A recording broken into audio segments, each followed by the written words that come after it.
Welcome back, Astro listeners, to Star Lady Soul Reader Network. This is Media Monk, and on this new moon edition of the Star Lady Soul Reader Network, I have on the other line our shining star of the zodiac. Hi, Star Lady. Hello, Media Monk. And we all remember Star Lady is Kim Marie, the managing director for our network. She has studied that EA paradigm for well over 35 years. Collectively now we still have hundreds of students studying our material across the planet, participating in podcasts like these, our monthly webinar for associates of the course, and lots of other things that you can go to www.evolutionaryastrology.net. Always call 605-348-5111 to schedule your private session, or any questions about the website or about the EA course. All right, Star Lady, well, you said we got a lot to talk about, and I feel this Aryan flavor in the air.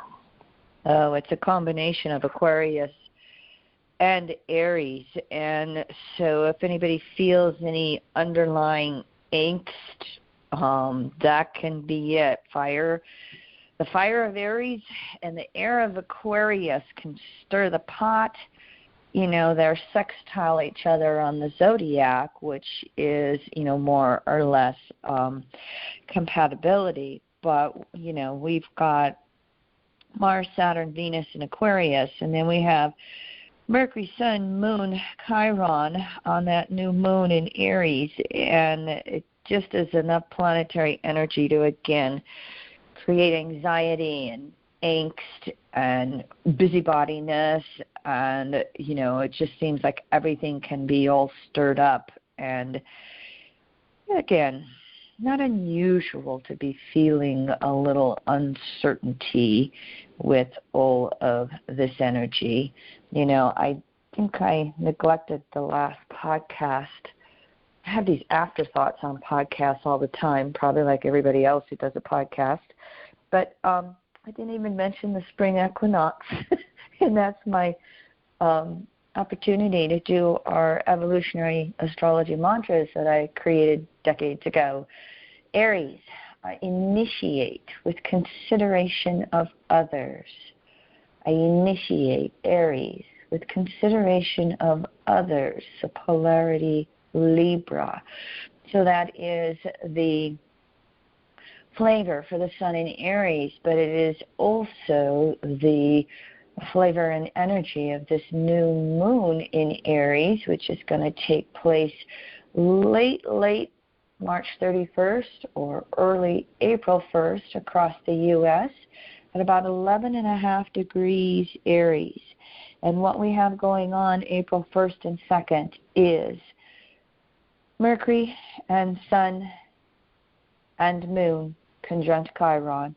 And so we have 4 planets all conjuncting each other between 11 and 13 degrees of the sign of Aries. And so, as we know with that Aryan energy, or all the cardinal modalities, 2 steps forward, 1 step back, that excitement and change. Aries is action, reaction, as we like to say. And so you think you're going to do one thing, and all of a sudden you're doing something else. You think this is the plan, and all of a sudden the plans change. You've got to allow for the spontaneity of all of this new moon Aries energy in your life, however it is choosing to move you forward.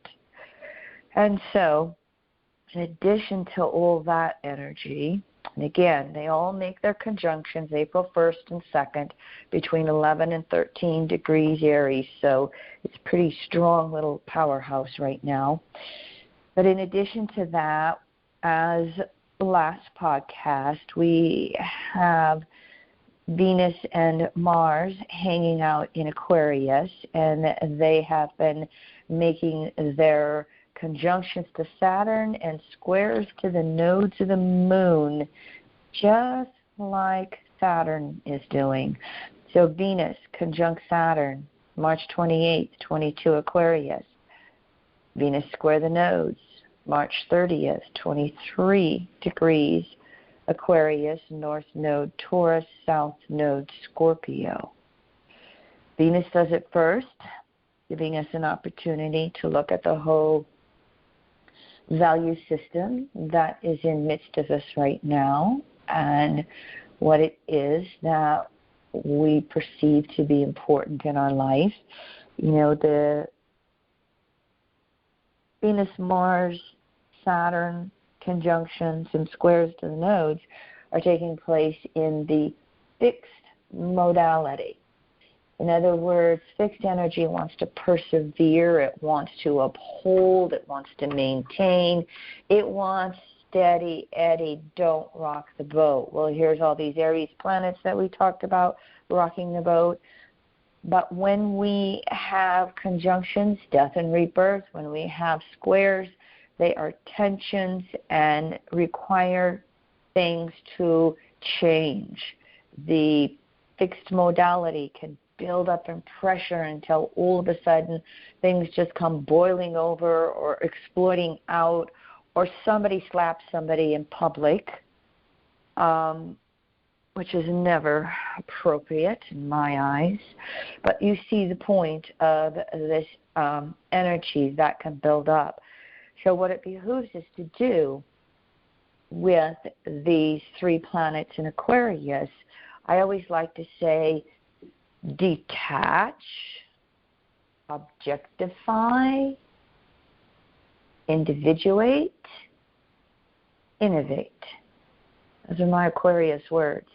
First of all, can you detach from the situation? Can you detach from the pressure that is building up?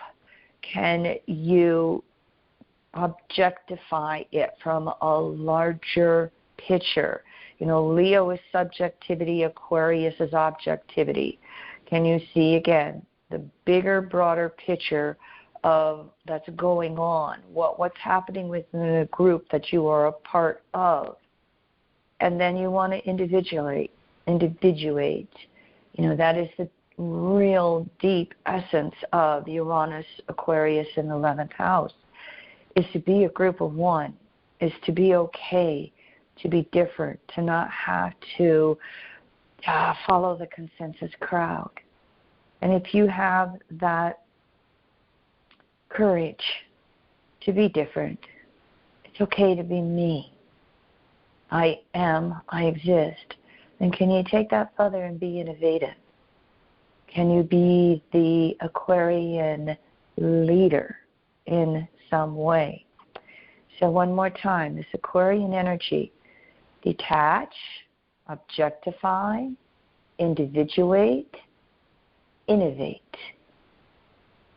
And so right on the heels of Venus, we have Mars make a conjunction to Saturn April 4th at 22.5 Aquarius. And then Mars will square the nodes April 5th at 23 degrees Aquarius. Again, north node Taurus, south node Scorpio. When we have that south node in Scorpio, it can feel like issues from the past can come up again, especially deep emotional issues. They can trip us up.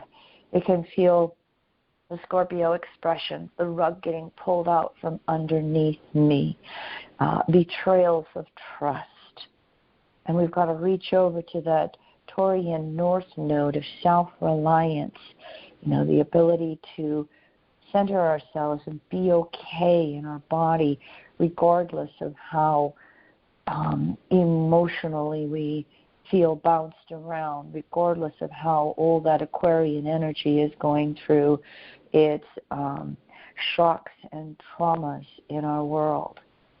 And so Uranus conjunct Mars can create, you know, these are two powerhouses that each want to have the control.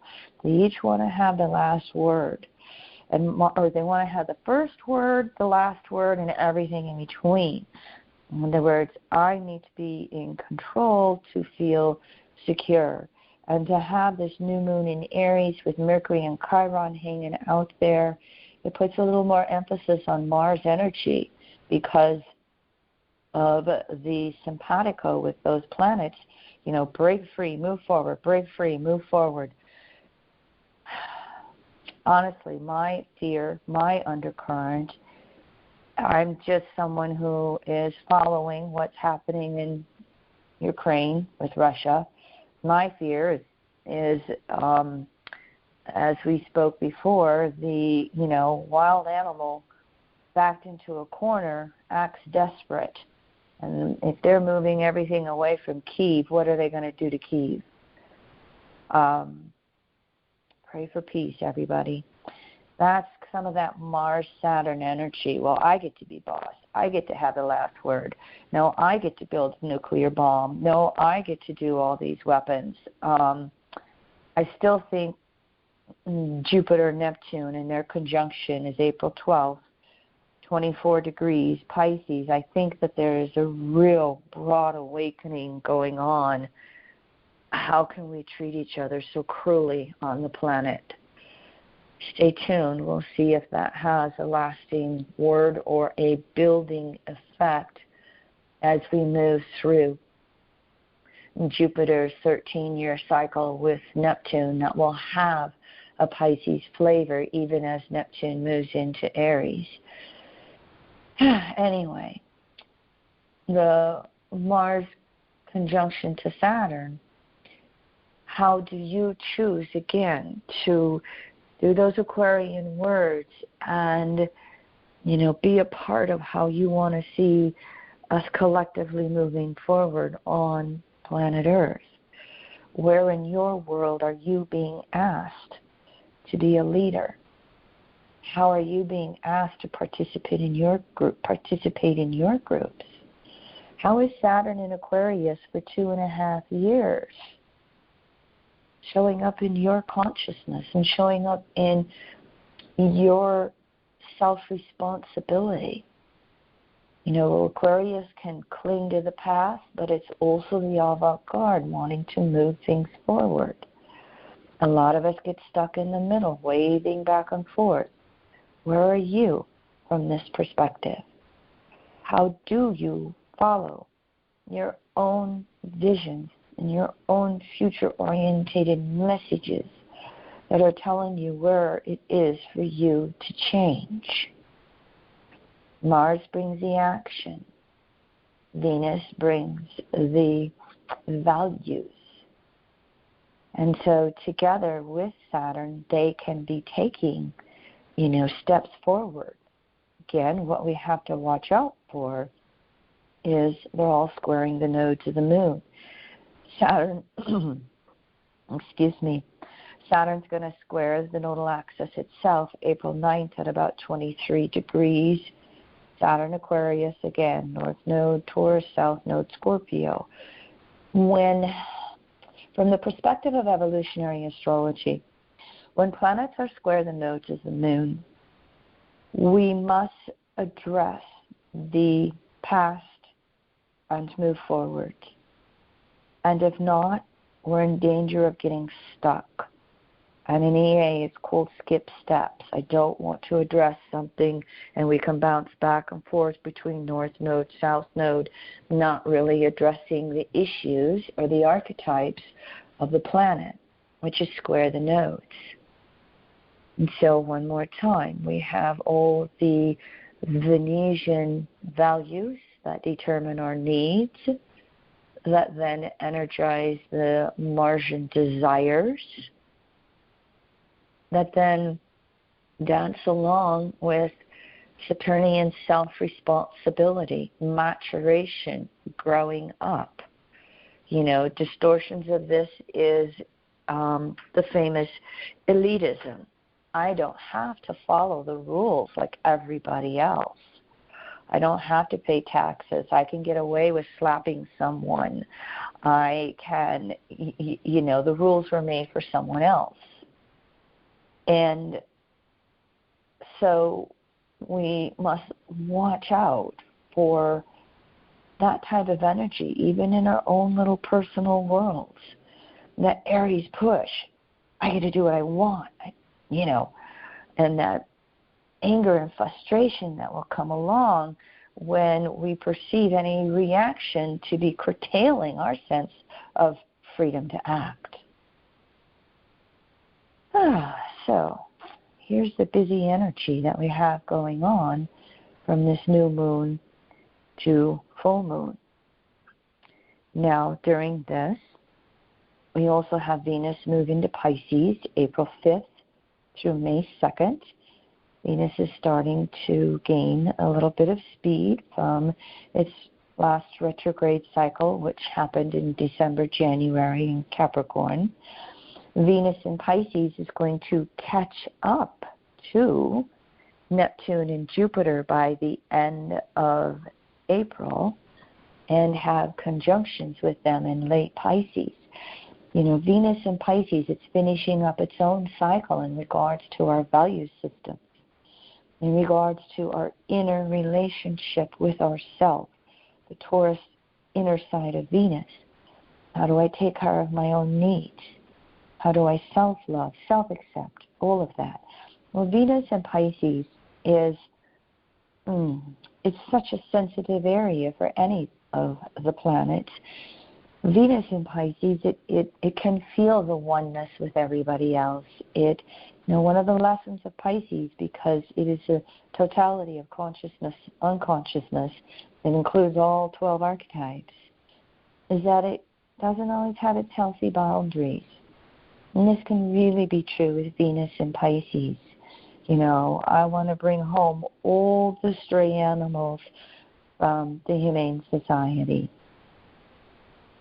And so Venus in Pisces, sometimes it has to go over to that Virgo polarity and discern what is mine and what is not mine to be responsible for. And it will still add to this picture of Saturn square the nodes for another month as well. And so Venus in Pisces, we can unconditionally love. We can do the Ho'oponopono Hawaiian forgiveness prayer for those that frustrate us or those leaders that want to commit war atrocities to other beings. We can do that unconditional love, but we must do it with healthy boundaries. If we go to the extremes of masochism, in which we sacrifice ourselves and just give and give and give and give, that South Node in Scorpio is sooner or later going to get pissed off itself, and we're going to have upsets in relationships because we are not holding to those Libran healthy give and takes with equality. So Venus in Pisces, you want to hold planet Earth in your arms, in your heart, in your hands, and you want to send all the healing energy you can to the planet. And then you have to do that Aquarian step back and go, and so what can I do? What is mine to do? It's reminding me of my question mark mantras that I created for Neptune's transit through Pisces that are so important now with the Jupiter conjunction. What would you have me know, Source? What would you have me do, Source? And when we ask those questions of the universe, it invites the universe to answer back. And as Venus joins Jupiter and Neptune in Pisces, we may need to ask multiple times and really sit with those questions to see what the universe really says back to us on deep, deep levels.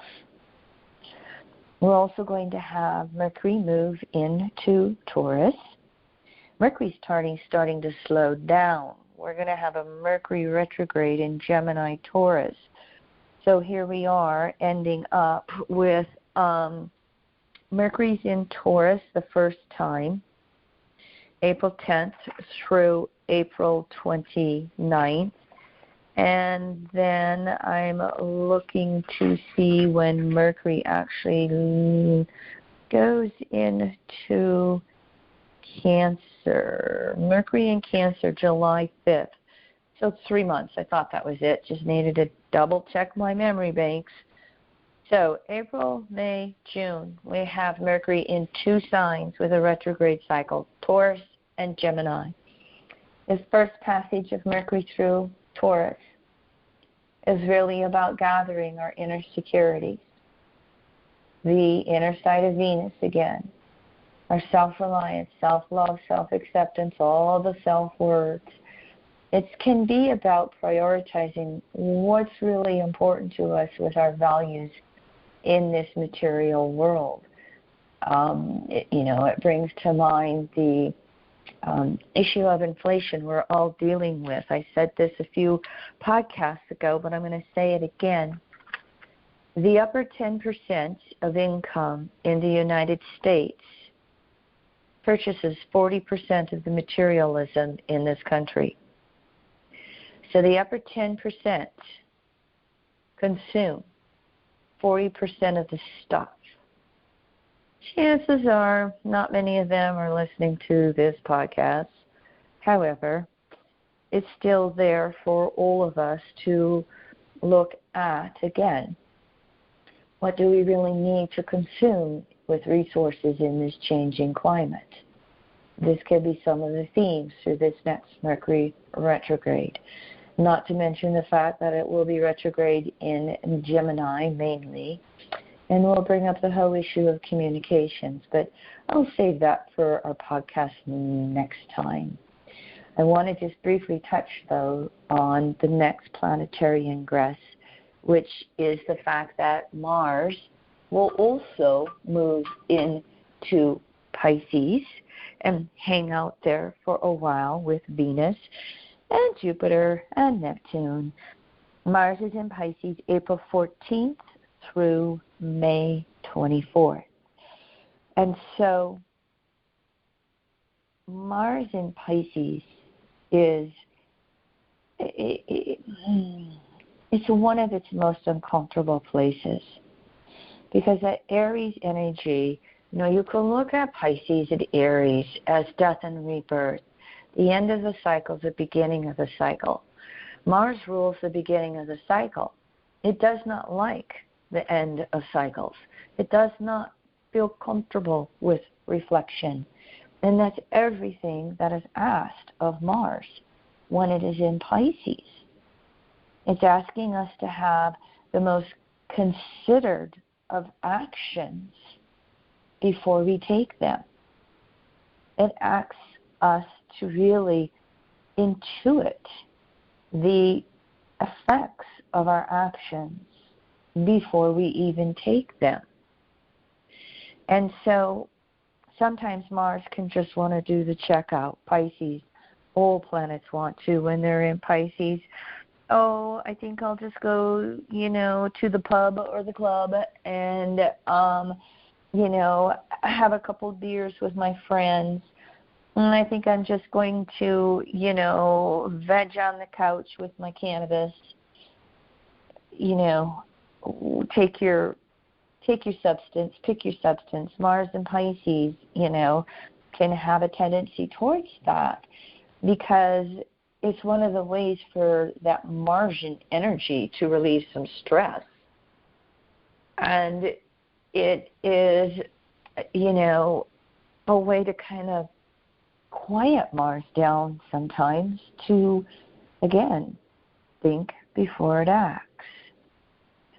So Mars in Pisces has got to be able to use all that sensitivity and still act and still move forward. So I think that it can be helpful in April and May in bringing some actions of a considered way to this deep Jupiter-Neptune conjunction that is going on. Stay tuned. We'll see how all of that turns out for us. I just want to point out one more time, all the planets are direct. I think it was early in January when we finished up with the last Mercury retrograde and Venus retrograde. And so we've had we've had these first 3-4 months of the year with all the planets direct. Pluto will go retrograde the end of April, Mercury early May. That energy is going to shift. So move forward as you need to. I hear you, Medium Monk. Yeah. Well, anyway, I'm managing a few things on my end, but just kind of didn't mean to be unmuted here. You accidentally unmuted yourself?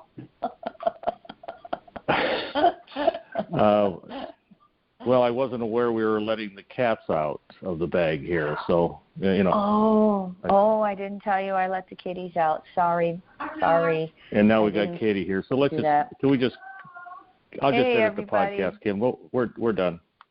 Thanks for listening, everybody. We'll see you next week.